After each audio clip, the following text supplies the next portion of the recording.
How's it going, everyone? My name is True Underdog, and today we'll be discussing some advanced Mortal Kombat 11 tricks that could save your life online or at a tournament. All of these techniques are utilized by pros at high-level tournaments, so without any further ado, let's get started. So first up, we have character-specific anti-airs. So chances are if you're playing online and the opponent jumps at you, your instinct is to do this, a down 2.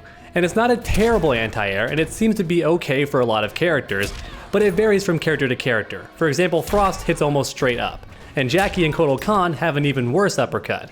So while it could be a good idea to do a down 2 if you're playing as Shao Kahn or Jade, for a lot of other characters it's just not the best option. And since I'm playing Frost, who is a female character, I can do a down 3. It's gonna win pretty much every single time, and it hits a lot higher than you would think, and it's really hard to mess up, honestly. It's really good. The only way the opponent can beat this is if they throw a projectile from the air instead. If they go for pretty much any jump in, I can knock them out of the air, and even better still, they're put in a float state, which means I can dash forward and get a full combo. And there we go, a nice 15%, and they're very far away so I can start off my zoning. And as mentioned earlier, this down 3 works for a majority of the female characters, but the female characters aren't the only ones with their own specific anti-airs. For example, if I was playing Shao Kahn, I'd want to go for a standing 1, because he's very tall and that attack comes out very quickly, while also hitting a little bit above him, so it's a fantastic anti-air, and once again leads to a full combo, unlike the down 2.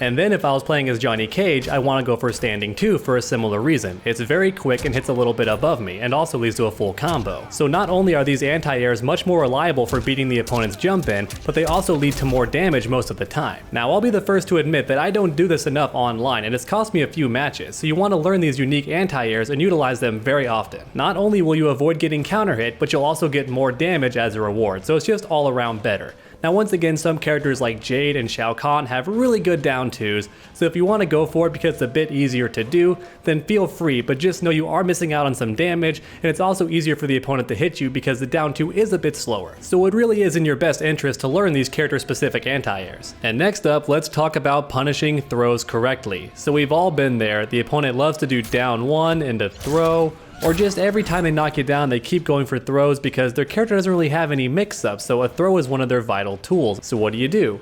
Well, you start neutral ducking and you uppercut.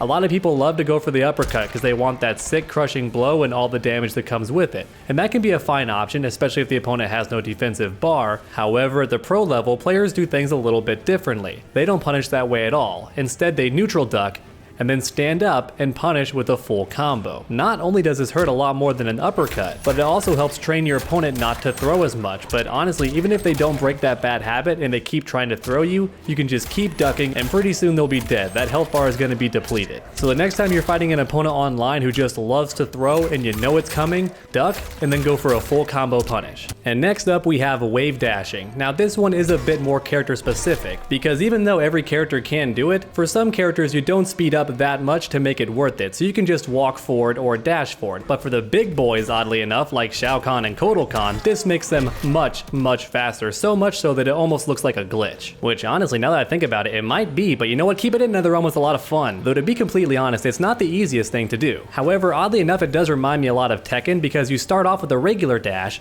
like this, then you cancel at the very end by blocking because you want to get as much distance as possible. And you just want to tap the block button, don't hold it down, just tap it.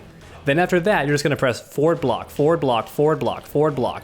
And there is a bit of a rhythm to it, but once you get it down, you travel much faster. And don't feel put off if you can't cover the entire screen consistently while doing this, because realistically, you're only going to do it a couple of times or even once, because by that time you've covered half the screen, and most of the time the opponent's not a full screen away, so you've already closed the gap. So even if you can't do it over and over again consistently, doing it twice in a row or even once is still going to be enough to close the gap most of the time. Now once again, you want to experiment with different characters and see if it's actually worth it, because once again, some characters like Cassie Cage, for example, can walk forward just as fast as she can wave dash, so it's not really worth it. But oddly enough, the big boys move very fast with this technique, which I still find very funny. The big characters move the quickest with this glitch. And next up, we have a very important tip that is not character specific. So the next time you get knocked down, I want you to listen very carefully. Block. Just block. Stop doing wake ups every single time. At the pro level, you very rarely see the opponent do a wake up, and there's a very vital reason why. Every wake up option you have makes you lose access to your combo breaker, which is not good. The next combo the opponent does is really going to hurt. Not only that, but the opponent knows the next time you do a wake up, you're completely out of juice and they can just bully you every single time they knock you down. So let's go ahead and use Noob Saibot as an example right now. I'm gonna go ahead and tell him to just do a wake up 3 when he gets up.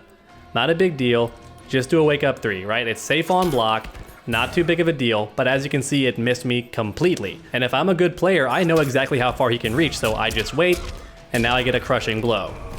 So that was a very bad decision, and once again, you can't drop out of the combo, so even if I didn't have that crushing blow, I could still get a full combo on you, knowing that you couldn't escape. You want to think of the defensive bar like your armor. You don't want to give away your armor unless you absolutely have to. It's much better to just block, because most characters in this game don't have 50-50s, and even if they do, if you guess incorrectly, you can drop out and reset everything. And at that point you have to block, which is just one more reason to work on your defense. You really don't want to spin the bar unless you have to. When you start off the round, just gauge the opponent, see what they do on your wake up. If they're constantly in your face and trying to pressure you as you get up, instead of spending meter, just do a delayed wake up. Hold down and left trigger and wait for your opening and get a full combo punish. That can be a much better option, and delayed wake up doesn't cost you meter. Personally, I think it should at times, but it does not. It's a meterless way to escape a lot of wake up pressure. So most of the time, it really is better to just not do a wake up, because even if Noob Saibot did hit me here, what's he get?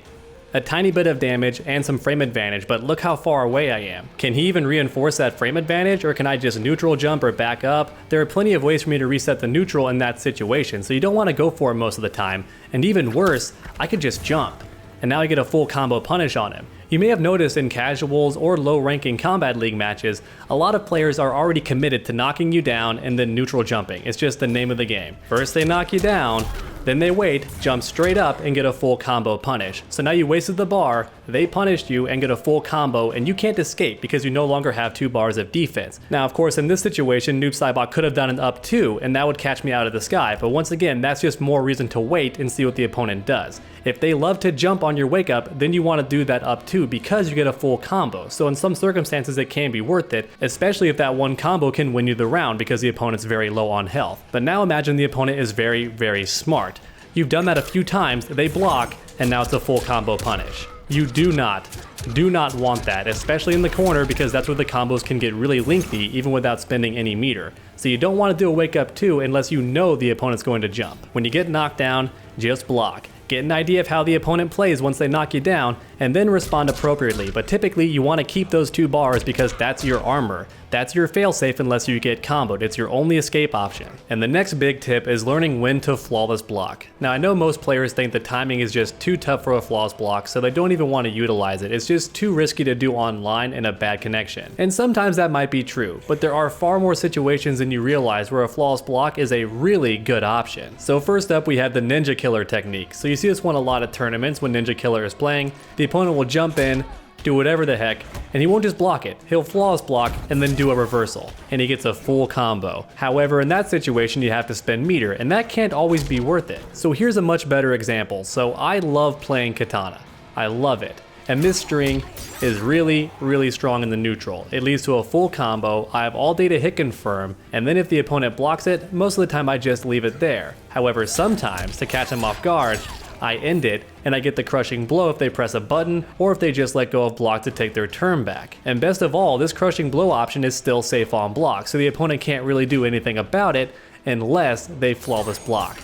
If they flawless block this move, it becomes fully punishable on block, and this can be true for a lot of other characters like Cassie Cage. So even though you do have the option to spend meter after a flawless block, what makes this technique really powerful is that you can punish moves that would otherwise be safe, which is honestly really crazy when you think about it, and also catches a lot of players off guard, especially online. So if you're having a lot of trouble fighting a certain character, check and see if you can flawless block some of their strings. That way you can punish them every single time. And last but not least, for the final tip, we have learning the frame data. This is very important. Do your best to learn which moves are punishable on block, and even more importantly, learn the best moves your character can do in those situations. Because for some characters, the most damaging option isn't always the fastest normal, so it can't punish everything. So if you want maximum damage without the help of that crushing blow, then you have to learn which moves are minus enough for that stronger option to be available.